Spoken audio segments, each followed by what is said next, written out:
Je m'appelle Aurore. J'accompagne depuis plus de 10 ans les personnes à se transformer, faire la paix avec leur histoire et retrouver leur authenticité. Dans ce podcast, je te livre des morceaux de mon histoire, des expériences inspirantes et mes connaissances pour que toi aussi tu puisses naviguer avec plus de joie et de fluidité dans ton quotidien. Alors si toi aussi tu te dis que la vie c'est pas rien, installe-toi confortablement, abonne-toi et embarque avec moi dans cet épisode. Bonjour, j'espère que vous allez bien. Je suis ravie de vous retrouver aujourd'hui dans un nouvel épisode spontané. Ça fait 11 jours aujourd'hui que je suis rentrée de Sathaya. Je suis allée nager avec les dauphins pendant une semaine et j'avais envie de faire un podcast parce que ce voyage m'a vraiment ramenée à la vie, m'a ressuscité, je pense, à plein d'aspects, à plein de niveaux dont je vais vous parler aujourd'hui.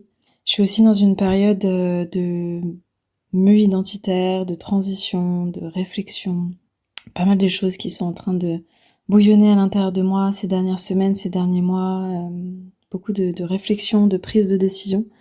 Et donc j'avais envie que cet épisode ce soit un petit peu un mélange de tout ça pour comme faire un état des lieux aujourd'hui ce 22 juillet, en ce milieu presque d'été, pour vous parler un petit peu de où j'en suis et voilà, vous partager toutes ces dernières expériences qui ont été quand même assez intenses. Alors, je suis partie la première semaine de juillet pour participer à une retraite nage avec les dauphins qui s'appelait Syriena avec Charlotte, que je connaissais des réseaux mais que je connaissais pas personnellement. J'ai vraiment eu l'appel le jour où elle a lancé la retraite. J'ai vu que ça tombait pile sur des dates où j'avais pas ma fille. J'ai pas vraiment réfléchi, j'ai pas regardé le programme, j'ai à peine regardé le prix qui était quand même un certain engagement, parce que pour partir là-bas, ça implique voilà, pas mal de choses. Et j'ai signé tout de suite, j'étais dans les premières inscrites, je lui ai dit je viens. C'était vraiment un élan du cœur. Et c'était il y a un petit moment quand même, c'était en début d'année, au moment où j'étais dans une phase déjà où j'allais pas très très bien, j'avais pas encore déménagé, j'étais dans mon ancien appartement, je traversais des phases émotionnelles, je commençais à être aussi très fatiguée, c'était pas très longtemps avant mon effondrement, mon déménagement qui était fin mars. Et voilà, en tout cas mon âme a entendu l'appel et s'est dit j'y vais. Je me suis jamais sentie plus que ça connectée aux dauphins. Moi j'ai toujours été très très très reliée aux baleines, c'est mon animal médecine depuis des années. Je me sens très connectée aux baleines. Quand j'étais enfant j'étais aussi très connectée aux orques, c'était un de mes animaux préférés. Donc il y avait quand même déjà quelque chose, mais c'est vrai que le dauphin, c'était une énergie que je connaissais moins, je pense qu'il me questionnait ou qui me peut-être me faisait même un petit peu peur, cette énergie de la joie, de l'enfant intérieur. Pour ceux qui me connaissent, vous savez que j'ai une personnalité assez syndrome de la bonne élève, qui aime bien tout faire parfaitement, qui est un cadre très présent. C'est ce qui me permet aussi d'amener beaucoup de sécurité et de maîtrise et de justesse dans mes espaces. Donc c'est une de mes forces. Mais c'est aussi parfois un de mes gardiens qui m'empêche d'avoir accès à certaines parties de moi, et notamment la joie, la légèreté, le lâcher-prise, qui m'a été reproché dans ma dernière relation. Ça a été très très difficile pour moi de me reconstruire de tout ça, et donc j'avais comme engrammé que la légèreté, la joie, la créativité, j'y avais plus accès. Et parallèlement à ça, dans mon activité, j'étais aussi à un endroit où je commençais à tourner en rond. J'avais un petit peu perdu l'élan, j'avais perdu ma créativité. Ceux qui me suivent depuis plusieurs années, vous savez qu'il y a quelques années, avant d'être maman, je m'amusais encore à faire des shootings, à explorer différents archétypes de ma personnalité. J'avais fait des shootings avec des couronnes, voilà, en nature, avec plein de tenues. Je me suis toujours beaucoup amusée avec tout ça, parce que j'ai quand même une lune en Lion. Quand j'étais enfant, je faisais des spectacles de danse tout le temps devant l'école, je montais des pièces de théâtre, je récitais mes leçons en faisant la roue dans mon salon. J'ai toujours été voilà, très connectée à l'art, à la beauté, à toute forme de création et d'expression artistique. Et puis En grandissant avec le temps, forcément, voilà, le sérieux a pris le dessus, donc j'ai un petit peu laissé tout ça de côté. Et encore plus depuis cette dernière relation qui m'a mise un petit peu à terre par rapport à ça, où j'ai entendu des choses comme quoi je me prenais pour je sais pas qui, que j'étais dans mes délires égotiques, que c'était pas spirituel, que fallait que j'arrête de me prendre pour je sais pas quoi, bref. Et donc ça a été assez difficile pour moi parce que j'ai un petit peu comme enterré cette partie de moi en me disant que bon bah il fallait que je reste sérieuse, lisse, dans la justesse.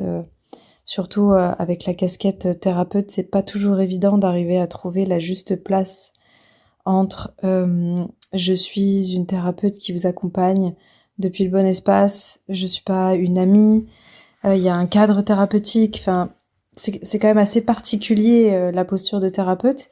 Et en même temps, comment arriver à concilier tout ça avec l'artiste, la créatrice, les deux, que je suis, sans me perdre, sans surjouer, sans me lisser. Enfin, c'est tous les questionnements auxquels je fais face un petit peu ces dernières semaines et ces derniers mois. Et donc, revenons-en aux dauphins, après cette petite digression. J'ai eu l'élan d'aller les rencontrer sans trop savoir pourquoi, même si mon inconscient, je pense, savait très bien ce à quoi j'avais besoin de me reconnecter. Donc je suis partie, j'avais rien préparé. Charlotte, elle nous a envoyé plein de magnifiques contenus sur la lémurie, Sirius, la conscience dauphin, baleine. Il y avait des méditations, des soins. J'ai rien fait tellement j'étais complètement submergée par mon épuisement des dernières semaines. Donc je suis partie vraiment sans attente, avec une page blanche, vierge, juste à m'ouvrir à l'expérience de ce qui se présenterait à moi.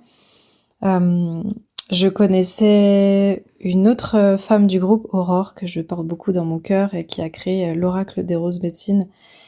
Si vous ne le connaissez pas, allez voir. Et d'autres femmes que je ne connaissais pas. On était un groupe de 10. Il y avait Charlotte, il y avait aussi Marie, une merveilleuse éthologue qui nous a accompagnés pour aller nager avec les dauphins, qui nous a sensibilisés à leur environnement, à leur mode de vie, pour qu'on puisse vraiment les approcher d'une manière très consciente et très responsable. Pour moi, ça, c'était un gros plus aussi. Et donc, il y avait aussi son mari, Reto, qui était là avec nous, qui a incarné le masculin soutien conscient et qui reconnaissait aussi, qui voyait tout ce qu'on faisait, tout ce qui était à l'œuvre.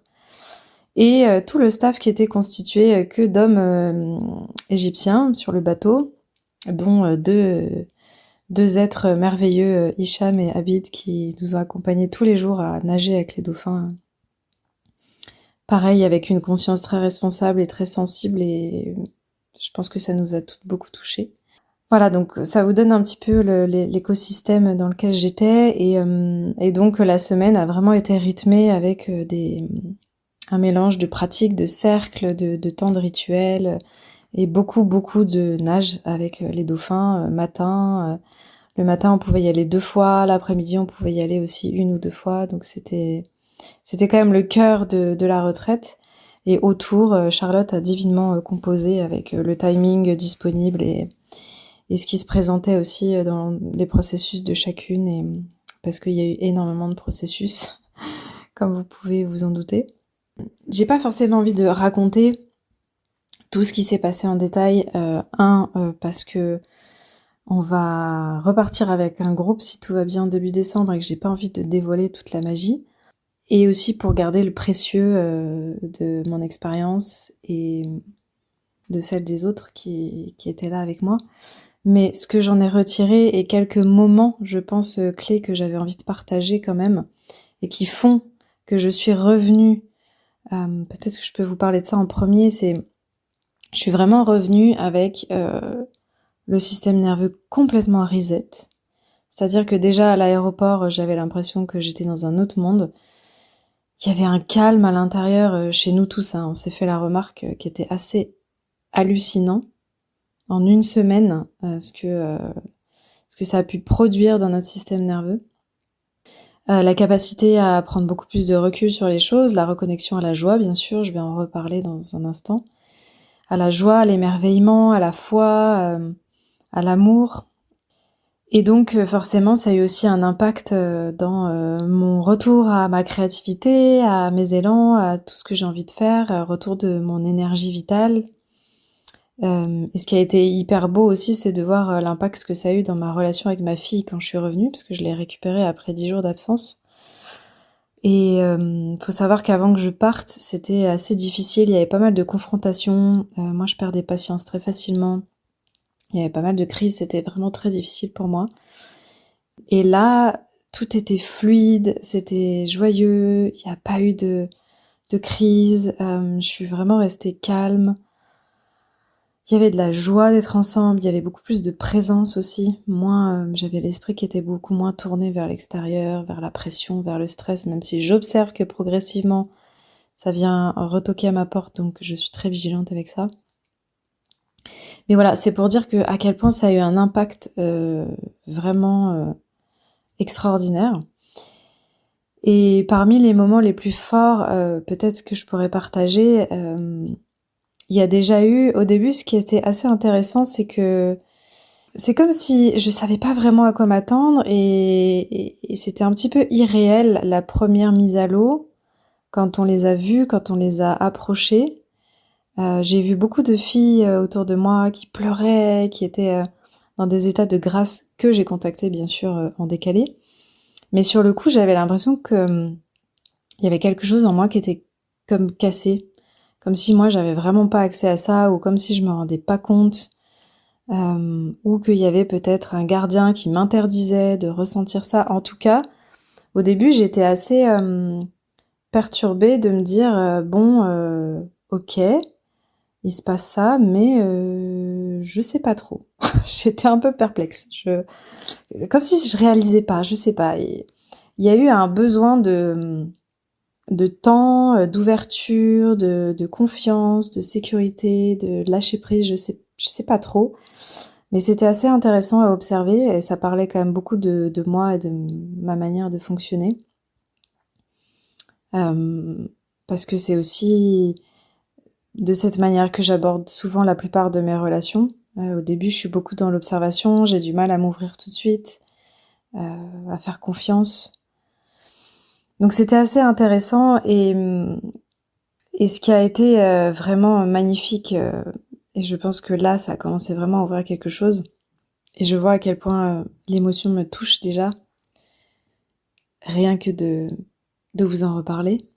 Je pense que c'était le 2e jour où on est allé à l'eau pour aller nager avec eux. Ils étaient là au début et puis rapidement il y a d'autres zodiacs avec des touristes qui sont arrivés. La plupart des zodiacs ne sont pas du tout sensibilisés à une approche consciente. C'est d'ailleurs très rare. Et c'est pour ça que j'ai aussi envie de mettre en avant le travail de Marie, de Charlotte, parce que ils font partie des rares personnes à avoir cette approche consciente et pour la plupart, on pouvait les voir vraiment lâcher les touristes sur les dauphins en train de se reposer, en train de passer un peu comme des sauvages. Donc un zodiaque est arrivé et donc forcément les dauphins qui avaient pas envie d'être dérangés sont partis. Ceux qui nous accompagnaient, au bout de 5 minutes, nous ont dit « Ok, on retourne au bateau ». Et Charlotte, elle a eu cet appel et cet élan de se dire « Non, on fait un cercle dans l'eau et on se connecte à notre cœur et on ralentit notre respiration et on se met dans un état de présence ». Donc on a fait ça. C'était déjà très beau de le vivre, ce moment de communion qu'on a réitéré et répété à chaque plongée derrière. Et de voir que, je sais pas combien de temps ça a duré, 5-10 minutes, les dauphins sont revenus nous voir. Ils sont venus nager avec nous, ils sont venus jouer avec nous, et on a vécu un magnifique moment de connexion, et là, il s'est passé quelque chose à l'intérieur de moi. Je pense qu'à ce moment-là, il y a quelque chose qui m'a reconnectée à la confiance, à la foi. On l'a partagé le soir dans un cercle. Moi, j'ai vraiment déposé que... En fait, ça m'a montré que quand on se connecte vraiment à notre cœur, depuis un espace où il n'y a pas d'attente, où il y a une foi inconditionnelle à ce qui est là, que les miracles se produisent et que tout est déjà là. Et tout ça, c'est des concepts spirituels que je transmets et que je connais, mais de l'avoir vécu à ce moment-là dans ma chair et dans ce groupe et dans cette configuration, c'était juste extraordinaire. Donc là, ça a été le début de quelque chose. Il y a eu d'autres moments, une autre plongée où ils sont venus jouer avec nous. J'ai commencé à être très proche d'eux et là, pareil, j'ai senti mon cœur qui s'ouvrait, l'émerveillement, la grâce, les larmes. Enfin, vraiment venu toucher quelque chose en moi. Je pense qu'il y a eu comme un réveil de mon enfant intérieur qui est revenu. Toutes les filles m'ont dit qu'elles avaient vu mon énergie qui avait switché à ce moment-là. La petite fille qui était là, mais vous avez vu, c'était incroyable, c'était incroyable. Donc ça a vraiment été graduel. Chaque jour, il se passait des choses, chaque jour des rencontres, des ouvertures. J'ai aussi travaillé sur plein de process en parallèle, sur différents sujets. À chaque fois, il y avait des confirmations, il y avait des interactions, il y avait des choses qui me montraient en fait que c'était là et c'était vraiment magique jusqu'à le dernier matin aussi. On est allé à l'eau avec eux et pareil, ils sont revenus nous voir pour nous dire au revoir. Et ça me touche encore quand j'en parle. Ils sont revenus. J'ai vraiment senti que c'était des au revoir et ils sont venus jouer avec nous, ils sont venus danser. On était tellement calme, on était tellement en harmonie. Je pense que l'harmonie, c'est une valeur qui me touche extrêmement. Et voilà, et je pense que là, c'est le moment où j'ai vraiment le plus pleuré parce que c'était comme le bouquet final, la conclusion de cette semaine incroyable.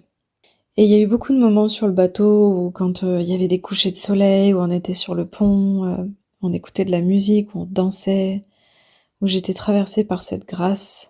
Et je dois faire des pauses dans l'enregistrement parce que c'est vraiment quelque chose qui me touche. Touchée par cette grâce que j'avais pas connectée depuis tellement longtemps en fait. Faut savoir que j'ai toujours été une grande voyageuse. Je pense que j'ai associé le voyage à la joie depuis toute petite parce que j'ai beaucoup voyagé avec mes parents, on a beaucoup fait de vacances en famille. Et je pense que j'ai vraiment associé ces moments de joie, de voyage, de découverte à l'expansion, à la paix intérieure, à plein de choses. Et je m'étais pas offert de voyage depuis 4 ans, depuis ma grossesse. Alors qu'avant, je voyageais tout le temps, depuis mes 18 ans, depuis mon premier voyage aux États-Unis à mes 5 voyages à Bali. Je suis allée au Népal, je suis allée au Pérou, en Inde plusieurs fois. Enfin, ces 10 dernières années, j'avais beaucoup voyagé, en tout cas avant les 4 là. Et ça m'a comme reconnecté à une partie de moi et je me suis dit, mais oui, en fait, c'est tellement important pour moi. Le voyage, de m'offrir des parenthèses, de couper, de me connecter avec d'autres cultures, de retrouver ce lien profondément humain aussi que je trouve vraiment très difficile dans notre civilisation, dans notre quotidien, avec le rythme effréné dans lequel on vit, on est tous pris par nos vies. Et je pense qu'à cet endroit-là, je me suis vraiment retrouvée à savourer l'instant présent. J'avais complètement laissé le travail de côté. Donc forcément, j'ai eu aussi des élans de la créativité qui étaient là, mais en tout cas, il n'y avait plus de pression, il n'y avait plus d'obligation, le temps était comme suspendu, les journées, on avait l'impression qu'elles duraient 24 heures. Bon, faut dire qu'on se réveillait à 6h30 du matin.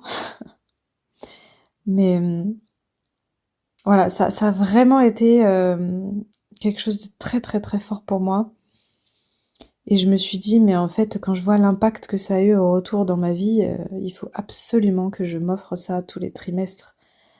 Je veux manifester une vie avec assez d'abondance, assez de prospérité, assez de temps pour m'offrir des moments comme ça. Que ce soit des voyages à l'étranger, que ce soit des moments plus courts en France, que ce soit des quelques heures par-ci par-là de nage dans le lac, de temps avec mes amis, de me faire masser, etc. Mais vraiment j'ai pris un engagement à cet endroit avec moi-même de me dire ça ou rien en fait. Ça a tellement pas de sens de courir après l'argent, la réussite, tout ce qu'on veut. Et encore une fois, ça c'est des choses que je savais, mais je crois que je m'étais fait prendre dans une espèce de roue de hamster.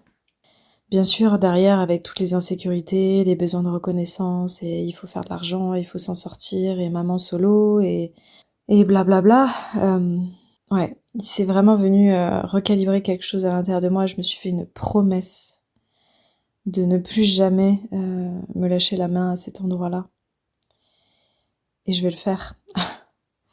Je vais le faire parce que, comme je vous le disais, si tout va bien, Charlotte ramène un groupe fin novembre, début décembre, que je vais accompagner. Enfin, je serai là aussi en invité aussi. Et voilà, la connexion à l'eau, la connexion à tout ce monde-là. Là, j'ai décidé aussi que j'avais passé mon niveau de plongée en septembre quand je vais aller dans le sud chez mes parents, parce que c'est quelque chose que j'ai envie de faire depuis des années et que je repousse et que je repousse et que je repousse parce que c'est jamais la priorité. Mais en fait, si, c'est une priorité. Parce que ça me nourrit tellement que j'ai envie que ce soit une priorité. J'ai envie de trouver des cours de danse, j'ai envie de remettre en fait tout ça au cœur et au centre de mon quotidien, et j'ai déjà commencé à le faire. Et c'est aussi pour ça que je voulais poser peut-être quelques mots, même si c'est encore très flou, sur la direction que je suis en train de prendre, et qui m'a aussi demandé énormément d'efforts, d'engagement et de lâcher prise. Parce que vous savez, c'est très difficile quand on est déjà, on va dire, reconnu, en tout cas étiqueté dans un certain domaine, avec certaines activités, une manière de faire, des propositions, de se dire du jour au lendemain, en fait, j'arrête de faire ça, et je vais aller vers ça. Je vais changer de direction, je vais faire un virage, je vais remettre au goût du jour certaines choses, et ça demande tellement de courage. Parce que il y a déjà quelque chose de très fort qui joue avec l'identité sur laquelle on s'est construite. Ça parle d'amour. Est-ce que les gens vont continuer à m'aimer si je décide de changer? Et ça, c'est pas que dans le domaine de l'entrepreneuriat, c'est dans notre vie au global. J'en parlerai dans tout ce que je vais bientôt créer.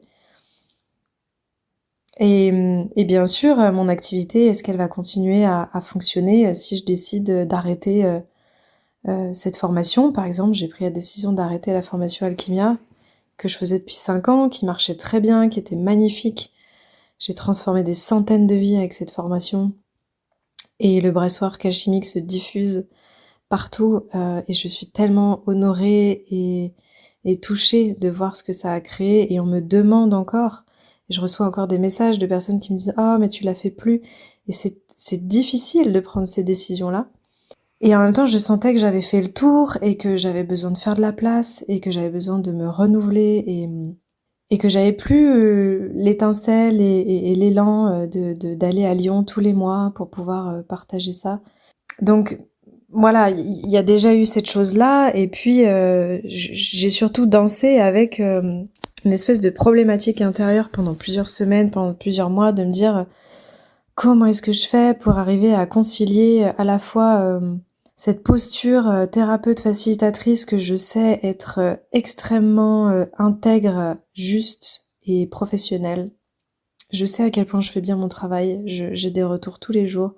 Je sais à quel point j'aime transmettre, je sais à quel point j'ai une conscience de ce qui est juste en termes d'accompagnement du trauma, de la sécurité dans les espaces, et c'est un sujet qui me tient énormément à cœur et que j'ai pas envie de laisser de côté parce que j'ai la croyance que il y a encore trop de thérapeutes et de facilitateurs qui font n'importe quoi. Donc ça, c'est vraiment un pan de mon activité que j'ai pas envie de lâcher parce qu'il y a quelque chose de comme humainement activiste à l'intérieur de moi qui est là. Et en même temps, j'ai pas envie d'être que dans justement cet activisme spirituelle et thérapeutique parce que ça me coupe aussi de certains élans créatifs, de ma joie, du fun, de l'expansion, de la vie, de l'humain, de l'artiste que je suis, qui elle a envie de lâcher un peu le sérieux, qui a envie d'arrêter de se prendre la tête, qui a envie de vivre, qui a envie de retrouver cette joie dont je vous ai parlé aussi, là que j'ai contacté avec les dauphins, retrouver ma créativité. Je suis profondément quelqu'un de créatif, comme je vous l'ai dit au début, c'est ma nature depuis que je suis toute petite. J'adore l'expression, en numérologie, ceux qui peut-être savent, je suis 33. Le 3, c'est vraiment le chiffre de l'expression. J'ai ma lune en lion, j'adore m'exprimer, créer des projets, imaginer des histoires, raconter des choses et jouer avec les personnages. Là, à l'heure où j'enregistre le podcast, dans quelques heures, je vais m'apprêter à faire un shooting avec Sylvana pendant 3 jours pour recréer plein de contenu pour la rentrée, avec des tenues complètement extravagantes, avec des paillettes, avec des boules à facettes, parce que ça fait aussi partie de moi et qu'en fait, encore une fois, pour moi, ça sert à rien de guérir de tous nos traumas, de passer notre temps à guérir, comme je le fais aussi magnifiquement bien dans mes espaces de constellation, que je vais continuer à faire et je vais aussi continuer à former, parce que pour moi les constellations c'est life-changing, je peux pas mettre ça de côté, et en même temps, voilà, j'ai aussi besoin de laisser de la place à cette part-là, créatrice, créative, qui s'amuse, qui a envie d'accompagner les femmes à aussi se lâcher la grappe, parce que tout ce parcours-là, ça parle de mon histoire, de la petite fille qui s'est construite avec de la honte, qui a dû créer autant de contrôle et de maîtrise pour pas perdre la face, qui a été humiliée quand elle était petite, à l'école, et je porte ce truc-là, et j'ai envie, et c'est viscéral, et c'est tellement aussi important pour moi de pouvoir m'autoriser à incarner ça, et d'accompagner d'autres femmes, d'autres êtres, d'autres personnes, pour dire vous aussi vous pouvez y arriver, vous aussi vous pouvez vous lâcher la grappe, vous aussi vous pouvez connecter à la joie, au plaisir, à savourer l'instant présent, à vous autoriser des expériences de dingue, à reconnecter à votre créativité, à votre expression de vie, et ça aussi c'est hyper important pour moi. Donc voilà ce qui est en train de mijoter dans mon chaudron ces dernières semaines, ces derniers mois. Il va y avoir des nouveaux programmes en ligne, il va y avoir des nouvelles immersions, il va y avoir des accompagnements, il va y avoir plein de choses. Tout n'est pas encore très clair. Je me laisse encore l'été pour infuser, pour me laisser inspirer, pour sentir ce qui s'ouvre. Là, il y a le festival Shiva Shakti du 5 au 9 août au domaine de Puy-Giraux. Ça aussi, c'était une sacrée expérience et un sacré challenge de remplir cet événement. Je vous en reparlerai aussi de tout ça. Je vais passer un petit peu de temps dans le sud chez mes parents. Ensuite, je vais partir au Portugal pour un festival. Donc voilà, il va encore se passer plein de choses. Je vais me laisser traverser par mes élans, mes inspirations. Mais ça me tenait vraiment à cœur de pouvoir déposer voilà, ces témoignages, ce qui se passe à l'intérieur de moi en ce moment, pour que vous aussi, peut-être ça vous inspire, ça vous autorise, ça vous met en joie, je sais pas quel impact ça aura sur vous, mais voilà, ça me tenait à cœur en tout cas de le faire, et j'espère profondément que vous aussi vous pouvez vous autoriser cet été à lever le pied, à lâcher les injonctions, à arrêter de vous prendre la tête, à vous reposer, à retrouver la joie, à retrouver des ressources, retrouver des espaces de créativité, d'expression. C'est tellement important, je vais vous en parler de plus en plus. La vie, ça sert à ça. Ça sert à ça. À quoi ça sert sinon? J'espère que cet épisode vous a plu. N'hésitez pas à laisser des commentaires, à laisser des appréciations, à l'envoyer aux personnes à qui ça pourrait faire du bien, à m'écrire aussi pour me dire voilà ce que vous en avez pensé, ça me fait toujours plaisir. Je vous embrasse très très fort, prenez soin de vous, profitez de votre été et à tout bientôt.